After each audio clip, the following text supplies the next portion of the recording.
Jeez Louise. This song is so haunting, it's not even funny. Especially from what's ahead.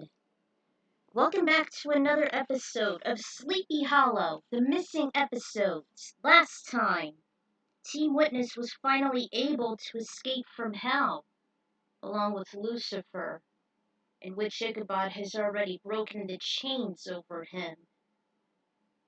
Well, actually, they dealt with Benedict Arnold and Katrina Crane, the traitors, first, and Ichabod actually swallowed the seeds of doubt, which brainwashed him along cursing the pentagram to break off Lucifer's chains. So, by the time they saved Ichabod and the damned souls, it was too late, for Lucifer has actually escaped to Earth and rallied the four generals, the four horsemen, to bring hell on Earth, and to also expedite the Great Tribulation. So, let's get this over with. Alright, here we are. Chapter 22, The Aftermath. A humongous bright light shot out of the aperture at Pandora's hideout and into the sky like a massive beacon symbolizing that Lucifer and Team Witness had escaped from hell. The group soon woke up in the darkened lair. However, Ichabod wasn't with them. Where's Ichabod? Gavin looked around with his heavy head. I think he must be inside the Gorgon's cave. He died there, remember? Diana attempted to contact his cell phone using hers. Unfortunately, didn't have a lot of power left. There were no bars showing the upper left-hand corner either. Service was completely out of the question, just as the power was when the Horsemen of Death and the Tribulations following him shut down all electricity. Guess we better get going. There's not much time. Yeah, there's no telling what Lucifer and the Horsemen have in store now. And so the group unanimously decided to search for him. Meanwhile, the remaining witness woke up in the subterranean lair, the same location where he was slewed by his son. The gash was still there, but in the process of healing, and the tragic duel and his journey through the underworld were still fresh in his mind. He was still too weak for moving, as his body weighed like a ton of lead. Despite the sharp pain in his chest, he wondered where his allies were. Then he recalled the place where the hellhound dragged his soul. Still, he had some sporadic hallucinations of his son, Abraham, Lucifer, and his horrible experiences as he desperately waited and waited and waited some more. The world was nearly something he'd never expected. According to a decaying headline that was laying on the street like an old parchment, Sleepy Hollow, amongst other major cities, have turned to ruin in a matter of days. All of the 7 trumpets were blown. Everyone and everything they knew were gone forever, and Lucifer was released. They noticed the sky was incredibly dark with a mix of black and an opaque vermilion. All roads were deserted, cars were demolished, buildings were abandoned. The air was heavy and toxic, nearly making their mouths dry and their throats scratchy like exposing to pollen. Everything was deathly silent, no chirping from birds nor insects. There was no chatter from any townsfolk, whether they'd be chatting on a phone, walking a dog, or running a business. Everyone was stunned when they explored the ruined city. No! Gavin's eyes perked up. But Ichabod, is he? Don't worry, he's a witness. I survived the dystopian world. I know he's still alive, and would find a way to do the same. She would never forget his older imprisoned self, nor the condition the country was in once Dreyfus became America's immortal president. The sergeant took her word for it. Still, they can only stand in horror. Every settlement has been destroyed. Satan will pay for this, even though it may seem impossible. If he's still here. It looks pretty quiet. I sure hope the horsemen won't sneak up on us. We need somewhere to relinquish our weapons. After our misadventures in hell, we seem to be nowhere near battle ready. and we definitely need Crane for our and his survival. With a brief pause, Laura declared with a nod. Let's do it. While trekking along, they were preoccupied in what would happen to the survivors if they were lucky that there were any. Gavin was worrying about his dad, Don, Ichabod, and Molly, while Diana was mostly worried for her daughter, as was Laura for her past vessel. Jenny kept on thinking of her old man Ezra, wondering if he was still hanging in there, with the troubled civilians Henry influenced. The others felt the same for their comrades, even for Chief Falcalor and the refugees trapped in the vault. They knew that Washington was an eternity to travel to, and most of the automobiles, maybe Ichabod's SUV, were already demolished by Satan's awakening. Still, they marched on toward the Snake Lake, sticking together and trying to calm their fears and anxieties. Elsewhere, Ichabod was staying low to the burnt ground. He even smelled the soil, seeing if he could catch his friend's scent without letting himself be detected by the evil forces. The intense odor was like sulfur stinging his nose. He still tried to keep his cover in stealth as he trod onward. The team continued walking through the dead forest, removing any brown foliage in their path. Through the shaken brush, they saw a disfigured shadow of what appeared to be a man. They weren't sure if he was just a survivor or an enemy disguised as a beggar. They remained alert as they slowly marched up to him. The individual still remained crouched and low to the ground until his hide was removed. With an intense stroke of luck, they found Ichabod, who reunited and gave everyone some tight hugs despite his hurt constitution. It was Laura that really caught his eye. Couldn't thank her enough, leading the team on this perilous rescue mission. She did say she had a promise to keep. They figured they can regroup in the archives and repair their weapons. Meanwhile, one of the horsemen returned with some news. They were setting up shop at the devastated Frederick's manor. He looked a little different, though, but I'm sure it was that rogue witness, Ichabod Crane. So my father has went through hell and back, Henry boomed to his new associate as he beamed with delight. But he's forgetting one small detail. Hell is now on earth. Satan has risen and the apocalypse is nigh. There's little hope for the feeble mortals. Every one of the horsemen seems to be satisfied in their own destruction, especially Logan. Yet they still have the witnesses and their guardians to finish off, which he thought would be a cinch. I'll alert our I'll alert our generals at once. I'm sure we're gonna have a hell of a time wiping out the witnesses and their foolish friends. Worth stood up and changed into his avatar. Then let us start. Lucifer cannot wait to get a piece of them. However, he wants Ichabod to suffer and watch them fall around him. He will be as weak as a helpless puppy, and then we'll slaughter him. There will be no escape, and the world shall permanently be in our grasp. As the team headed to the archives, Jake and Diana were carrying the battered witness. Seven saw the angel of death Abaddon in the distance leading his troops of locusts from a huge scar in the earth. Jenny summarized it was the bottomless pit. He was a large angel, having red eyes. It was definitely a creepy sight. Let me tell you, the Bible described it very creepy. They looked upon him as seven and sneered. Gavin prepared for battle, but Ichabod grabbed him by the arm as he told him, "Lower your weapons! They'll ignore us unless they'll consider us a threat." Reluctantly, withdrew his blade.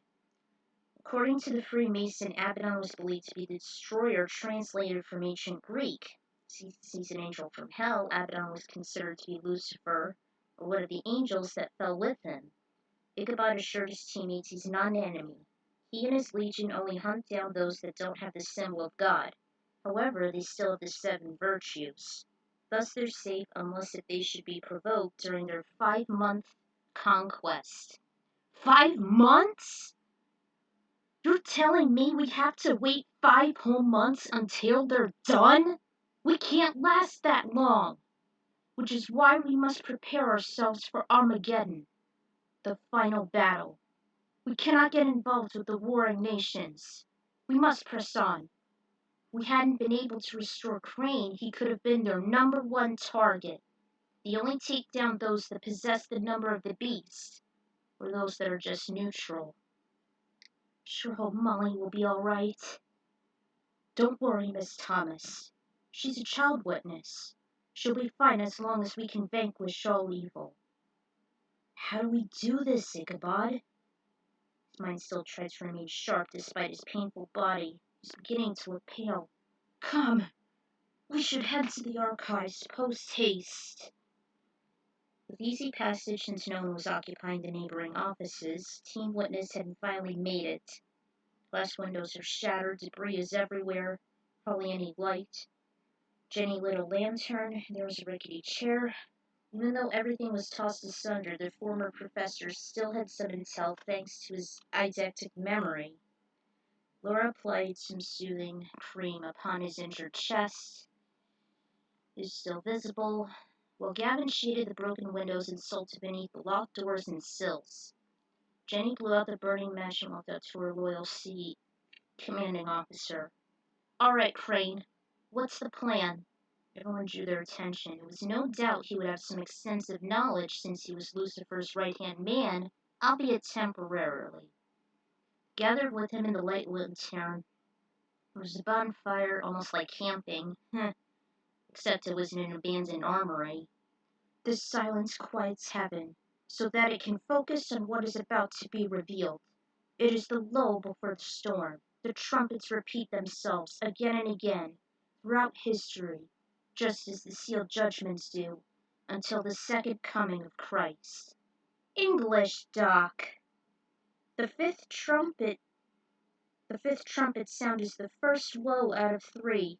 Before this trumpet sounds, an angel or an eagle appears flying in mid-heaven and warns, "Woe, woe, woe to those who dwell on the earth," because of the remaining blasts of the trumpets of the 3 angels who are about to sound.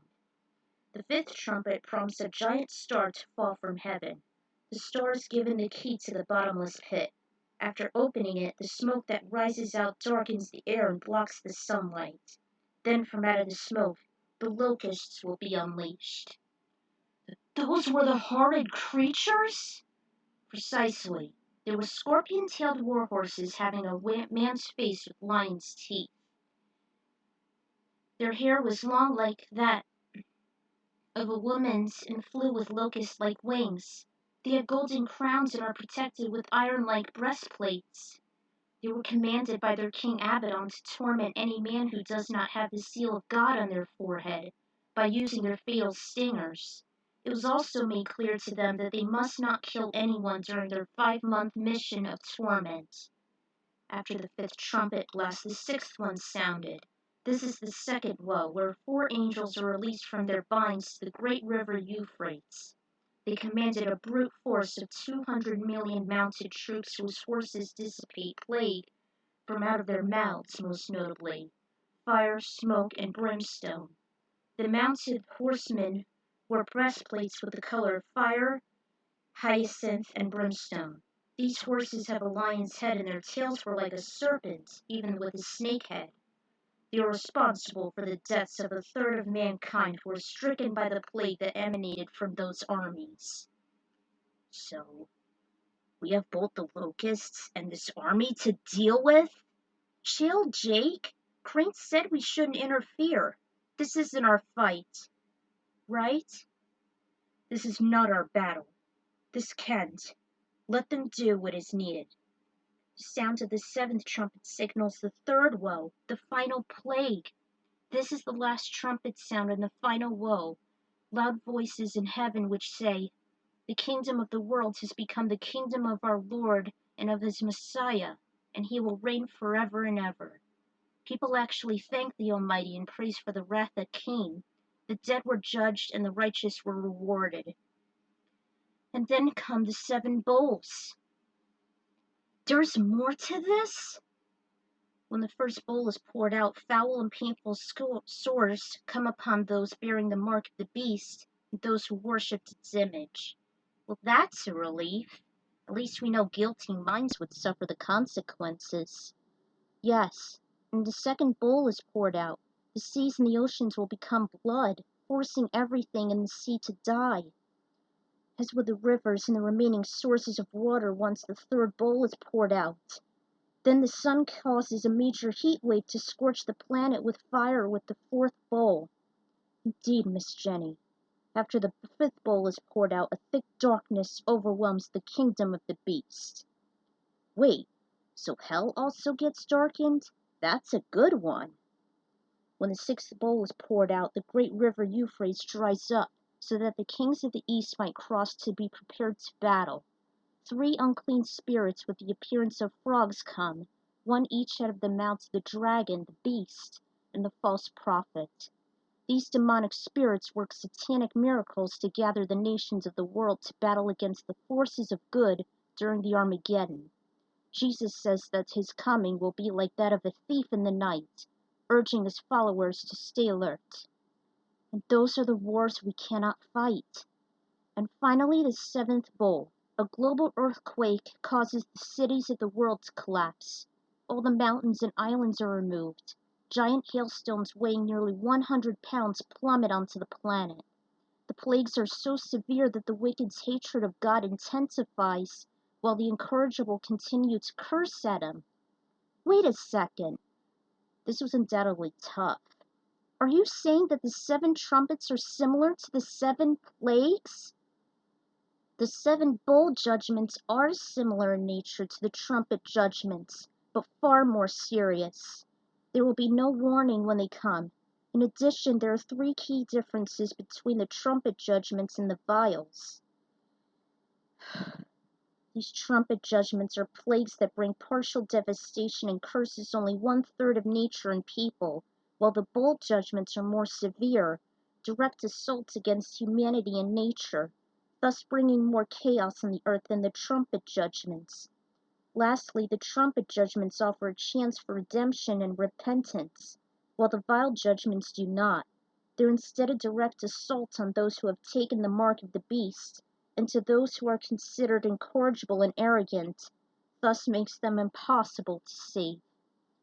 All this must have happened while you all left. There was also a time between the 7 trumpets and the 7 bowls in which the witnesses had been discovered, hunted down for 3.5 years, and finally slaughtered, then ascended to heaven 3 days later, like Jesus did. It took longer since the tribulation started with Moloch and the headless horseman. It's been 4 years now. Washington never finished his book. Ichabod concluded this could be a start of a new heaven and earth compared to the old one that highlighted the first coming of Christ and the war between Jerusalem and Israel. He paused for a bit. Night fell. We appear to be safe for now. Let's chance some rest. I'll keep a lookout. They obliged. Everyone except Laura stayed by his side. While the team slept, they went into a separate room and got involved in a personal discussion.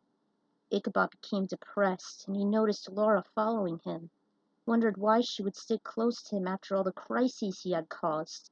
She actually chose to stay with him for company and also nurse him back to health.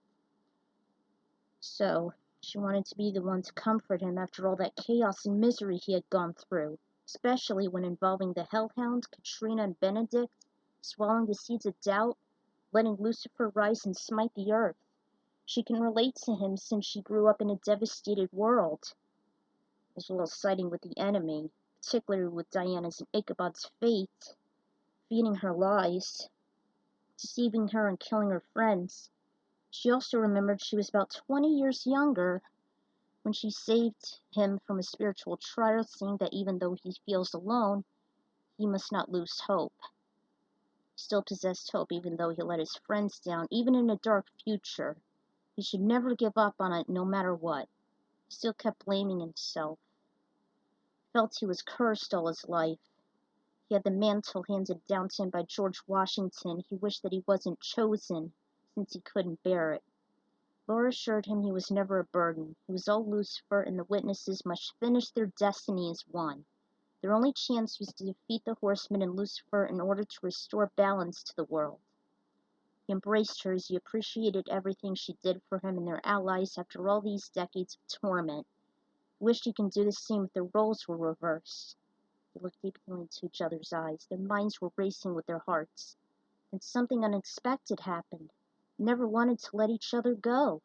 They kissed each other passionately, and soon their bodies intertwined. Both past and future would merge in the here and now. They did. Well, it was first for Laura. Ichabod mentioned he hadn't felt this blissful in so long. Last, they found their significant other, even though ironically they were witnesses from different time paradoxes. They were now one, both in body and spirit. They felt that nothing could pry them apart as long as they would stick together and win over their greatest adversary yet. I'm making them a couple, damn it, like it or not. And man, was this stuff complicated. And you can pause here if you want. And here are the songs. And I'm guessing Henry could be the false prophet. It was mentioned before. I hope it wasn't wrong for me, but here's the couple. So, there you have it, guys. They're the new couple. It's official. So the final showdown is about to begin. Sorry if the chapter's pacing was bad. Will Team Witness emerge victorious, or will the Horsemen give them the slip? Will the Witnesses and their team survive the apocalypse? All the answers in the next missing episode. Stay tuned for that, sleepyheads.